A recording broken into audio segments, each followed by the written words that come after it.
مجید عابدین‌زاده مقدم هستم، متولد تهران. تاریخ تولدم 25/12/1364. من روز 18 تیر سال 88 توی میدون انقلاب دستگیر شدم. پیش از دستگیری فعالیتم بیشتر چون که سرباز بودم فعالیتی به مصیبت نداشتم. دیپلممو گرفتم رفتم خدمت که تو حین خدمتم هم سال 88 دستگیر شدم. به خاطر رأیی که داده بودم، به خاطر حضور تو خیابون، اعتراض به نتایج انتخابات. همونجا میدون انقلاب که دستگیر شدم بدون اینکه حرفی بزنن شروع کردن منو زدن. موقعی هم که منو می‌خواستن انتقال بدن یه کانکس نیروی انتظامی بود دور میدون انقلاب گذاشته بودن اون موقع که الان نیست. منو وقتی از سر جمالزاده می‌خواستن ببرن تو کانکس، 2 دفعه پرتم کردن جلوی اتوبوس، جلوی ماشینایی که داشت رد می‌شد. حالا خوشبختانه خود ماشین زیر ماشین نرفتیم، می‌خوریم به کمر ماشین، خودمون نگه می‌داشتم. 2 دفعه یه دفعه می‌خواستن بنزنم جلوی اتوبوس که شانس آوردم راننده اتوبوس متوجه شد ترمز زد. یه دفعه هم جلوی یه نیسان بود اگه اشتباه نکنم می‌خواستم بندازم. تو خود کانکس نیروی انتظامی هم به شدت می‌زدن، باز فحشای ناموسی میدادن. وسایل منو، وسایل شخصیمو، پول نقد زیاد همراه بود. اونجا از من گرفتن دیگه هم بهم ندادن. از اونجا هم منتقلم کردن ابتدا به پایگاه 8 اطلاعات تو خیابون 12 فروردین. اونجا هم باز همینطور بدون اینکه صحبتی بکنن یه سری فرم بهمون دادن، پر کردیم که اتهاماتمون رو توش نوشته بود. اصلا نمیتونستیم بخونیم، فقط میگفتن امضا کنین. سریع امضا می‌کردیم میدادیم بهشون. بعد بازم اونجا به شدت کتک می‌خوریم. نه من، بقیه بچه‌ها اصلا بدون اینکه سوال و جواب بپرسن فقط کتک می‌زدن. اونجا خیلی منو کتک می‌زدن. من دستام از پشت بسته بود، چشمام هم بسته بودن. یه آقایی بود حالا نمی‌دیدمش، همینجوری بی دلیل با لغت میزد توی ستون فقرات من. من از همون سال هنوز مشکل کمر دارم، یعنی مهرای کمرم، مهره دوم و سوم کمرم جابجا شده. شبش هم که منتقلمون کردن پلیس پیشگیری، باز تو همون میدون انقلاب. تو پلیس پیشگیری هم یه سری دوباره برگه بهمون دادن که اینا اتهاماتتونه. ما والا اونجا میذاشتن برگه‌ها رو بخونیم. برگه‌ها رو خوندیم و متا گفتیم ما این کارا رو نکردیم، امضا نمی‌کنیم این برگه‌ها رو. که باز اونایی که امضا نمی‌کردن شروع کردن ضرب و شتم به شدت اونجا هم کتک می‌زدن که مجبور شدن تک تک بچه‌مون برگه‌ها رو امضا کنن. شب اونجا بودیم، تو پلیس پیشگیری بودیم. فردا صبحش قاضی حیدری‌فر اومد تو حیاط پلیس پیشگیری. آقای علی اکبر حیدری‌فر اون زمان دادیار بود، دادیار دادگستری بود. آقای حیدری‌فر 4-5 نفر رو صدا کرد که 7-8-10 نفر رو گفت اتهام چی و فلان و فلان. اصلا 4 تا سوال الکی که نگاه هم نمی‌کرد، یعنی گوش هم نمی‌کرد. تو اون گرما، یعنی به ما آب نمیدادن بخوریم تو اون گرما. یه دیس بزرگ میوه جلوش بود، آلبالو بود، نمیدونم یا گیلاس می‌خورد، فوت می‌کرد تو صورت بقیه هستشو، می‌خندید. یهویی گفت شما نصفتون اینور، نصفتون اینور، اینوریا برن کهریزک، اینوریا برن اوین. که خیلی بلند شدن اعتراض کردن، گفتن آقا ما کاری نکردیم، مثلا تو خیابون داشتیم رد می‌شدیم، اصلا ما رو گرفتید و بردین اینجا. که برگشتش گفتش که شما میرید کهریزک، اگر تا آخر تابستون زنده موندید که بیگناهید، اگر زنده برگشتید اون وقت بیاید اینجا با هم باهاتون صحبت میکنم. حرفی بود که اون موقع این آقا به ما زد. بچه‌ها رو به 2 دسته تقسیم کرد، نصفمون رو فرستاد کهریزک، نصفمون هم رفتیم اوین. که ما هم جز اون دسته بودیم که رفتیم اوین، رفتیم کهریزک. حالا اتفاقاتی هم که تو کهریزک افتاد و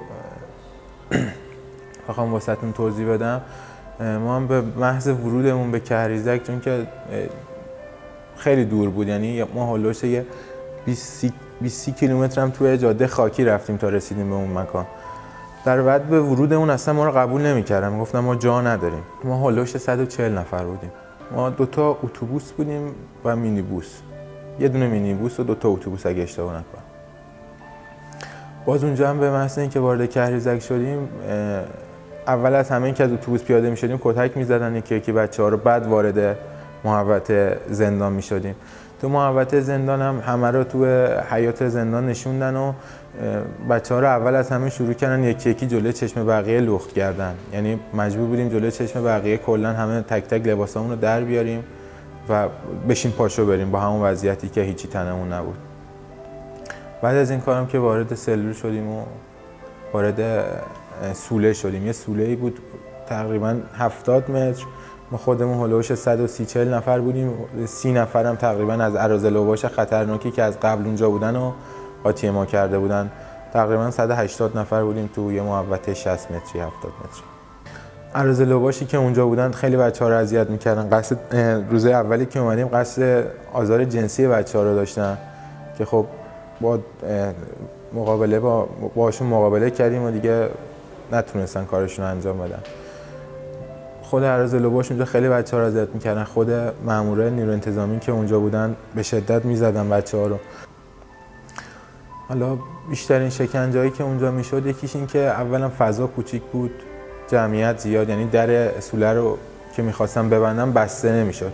یعنی ما 5 روزی که اونجا بودیم مجبوریم عین 5 روز سر پا وایسیم یا نهایت یه تعداد از بچه‌ها بشینن فقط، نه اینکه دراز بکشن، یه تعداد دیگه سر پا وایسن مثلا تا نوبتشون بشه.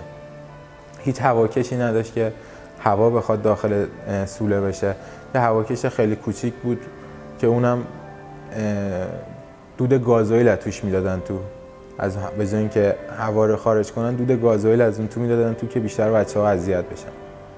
تو مدتی که اونجا بودیم اولا سرویس بهداشتی نداشت، یعنی یه جا بود به اسم یه اتاقی بود به اسم سرویس بهداشتی که هیچی نداشت، تقریبا با سوله یکی بود. آب نداشتیم اونجا، یعنی تو چند روزی که اونجا بودیم 2 تا شیشه خانواده، شیشه نوشابه خانواده بود، 2-3 تا ما مجبور بودیم 170-80 نفر با اون 2-3 تا آب بخوریم. غذا اصلا به اون نمیدادن. در روز 2 وعده یک کف دست نون لواش بود و یه مقدار وسطش سیب زمینی نیم پز. تو مدت 5 روزی که ما اونجا بودیم کلا اگه اشتباه نکنم 2 دفعه یا 3 دفعه ما رو آوردن بیرون که همون 2 دفعه 3 دفعه‌ش هم بیرون تو حیاط آوردن ما رو واسه شکنجه. یعنی یه دفعه شو که ما کلا دور تا دور حیاط مجبور شدیم که 4 دست و پا راه بریم، تو ظهر بود واسه تو اون گرما رو آسفالت محوطه حیاط که بچه‌ها کلا همه پاهاشون تاول زده بود، زانوهاشون همه ترکیده بود، زخم شده بود. میمدن رو کمر بچه‌ها میشستن تو اون حالت، میگفتن الان راه برو 4 دست و پا برو. آویزون میکردن بچه‌ها رو، 2-3 تا از بچه‌ها رو از پا آویزون کردن، به شدت کتک میزنن. لوله های سفید رنگ درازی داشتن، این لوله پولیکا، با اونا به شدت بچه‌ها رو میزدن. یعنی اون 2-3 دفعه‌ای که ما می‌خواستیم بیایم تو محوطه هواخوری، موقع بیرون اومدن 2 تاشون وای میسادن دم در، یکی یکی میزدن، بعد میومدیم بیرون. موقع برگشت هم همینطور، یه در کوچیک بود، خیلی کوچیکه، فقط یه نفر آدم رد میشد. اینا تا بشمار 3 باید ما 180 نفر از اون یه دونه در میرفتیم تو، که هر کی قبل از بشمار 3 اگه از اون در نمیرفت تو به شدت باز با لوله ها کتکش میزدن. هر کی که تو کریزک بود همه شکنجه شدن، چون که شکنجه ها دسته جمعی بود. کسی نبود که توی کریزک حداقل یه بار رو بیهوش نشده باشه به خاطر فشاری که اونجا بود. نفس اصلا نمیشد کشید، اصلا نمیتونستیم نفس بکشیم، انقدر محیط کثیف بود. چشامونو وقتی میبستیم مثلا 30 ثانیه بیحال میشدیم، چشامونو میبستیم، چشامونو بعد با دست باز میکردیم، چرک دور چشامونو میگرفت، نمیتونستیم چشامونو باز کنیم. حالا بیشتر خاطراتی که از کریزک مونده تو ذهنم امیر جوادیفر، یا بیشتر امیر جوادیفر و محسن رولمینی. امیر جوادیفر همون تو 5 روزش کلا کنار من بود. امیر رو وقتی آورده بودن قبلش خیلی کتک خورده بود، یعنی وقتی اومده بود اونجا یه چشمش کلا بسته بود، نمیدید، یه چشمش کلا بسته بود، فکش شکسته بود، کلا بیحال بود. یعنی از روز اولی که اومدیم اونجا ما انتهای سوله بودیم، کلا بیحال جلوی پای من دراز میکشید. صحبت زیاد با هم میکردیم. امیر جوادیفر قبل از اینکه بازداشت بشه خیلی کتک خورده بود. تو کریزک هم که بودیم با اون حالی که داشت، با اون سر و صورت خونی، لباساش کلا خونی بود، با اون یه چشمش کلا بیناییشو از دست داده بود. تو کریزک بلند داد میزد که من چشممو میخوام. با اون وضعیت خب شرایط اونجا هم بود، غذا نبود، آب نبود، هوا نبود، کتک میزدن، لوله میزدن، شکنجه میدادن، مجبور بودیم 4 دست و پا تو حیاط راه بریم. خود اراذل اوباش اونجا بودن، بچه‌ها رو اذیت میکردن. همین شرایط باعث شد که امیرم شهید بشه دیگه.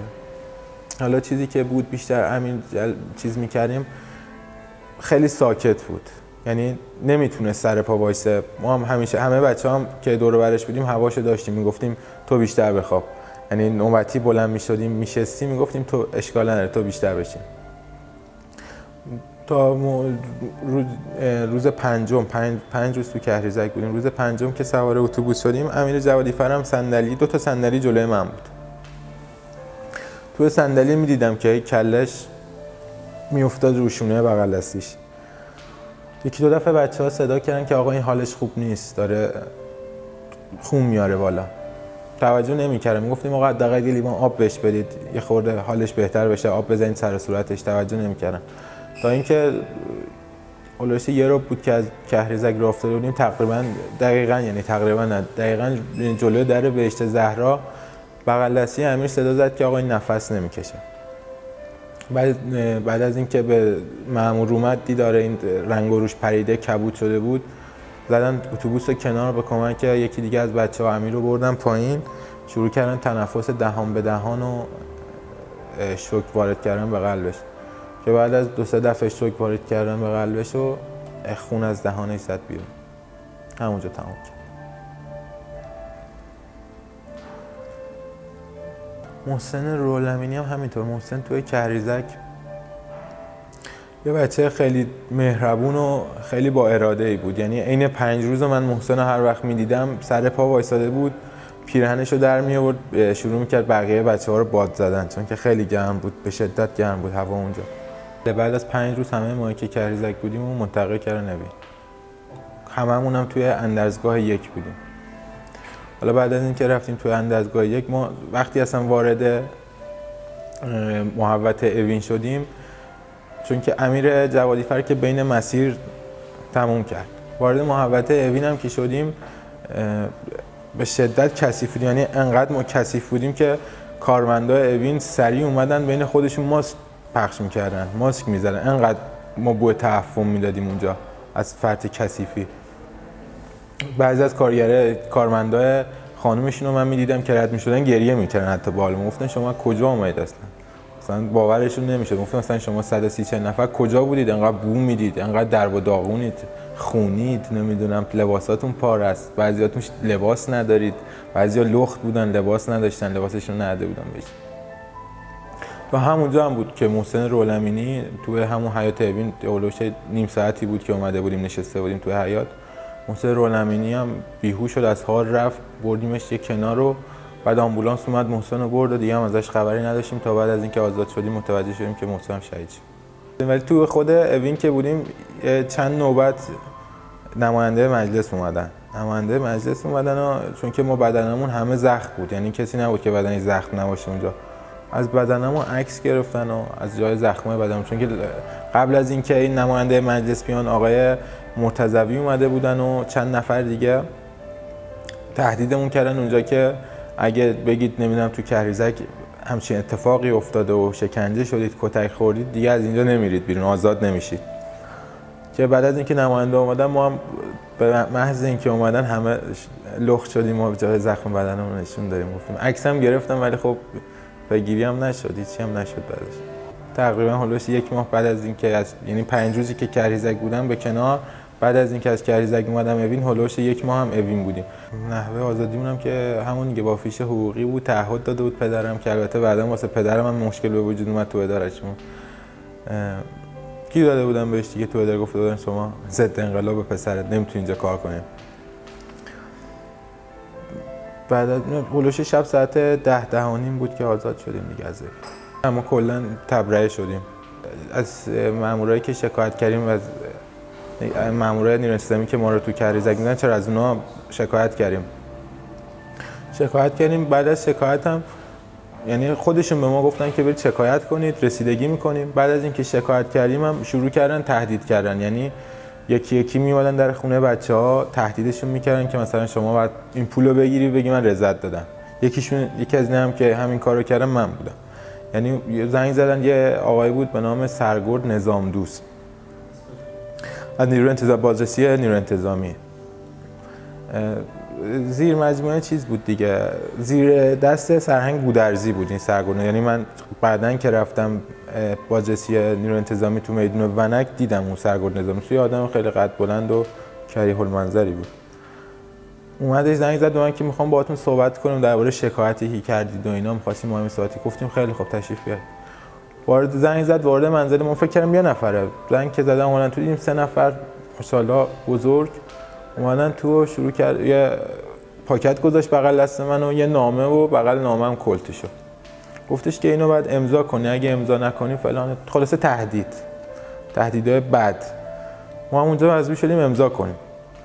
نامه که امضا کردیم هیچی دیگه، همین گفت شما شکایت دیگه ندارید. ما مجبور شدیم، یعنی خیلی به غیر از من شاید 60 نفر 70 نفر دیگه هم همین کارو باشون کرده بودن. اصلا پاکت رو ما باز نکردیم. بعد از اینکه ما فقط امضا کردیم که رفتم، بعد از اینکه چیز کردیم 20,000 تومان توش بود تو پاکت.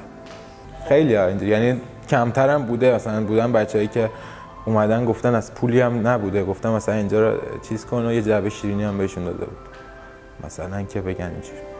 بعد از اون ماجرا تماس می‌گرفتن. چرا یکی دو مرحله مراجعه کرده بودن خونمون که اصلا همون موقعی هم که بازداشت بودم اومده بودن توی خونه و کامپیوتر شخصی من حتی برده بودن. به همون تو شرکت پدرم واسش مشکل به وجود اومده بود، به مادرم، به خونه مادر بزرگم اطلاعات زنگ میزد، گفتش که مثلا تهدید میکرد، میگفت حواستون بهش باشه، اگه حرکتی کرد جایی رفت پیش کسی رفت، به خانواده‌ام گفته بودن که شما به ما اطلاع بدید، ما خیر و صلاحش رو میخوایم، نمیخوایم مثلا به راه خلاف کشیده بشه. بعد از این این همه جریانا من 25 بهمن سال 90 دستگیر شدم دوباره، که اون موقع باز 2 روز بودم تو بازداشتگاه، زیاد نبودم. ممنون از شما.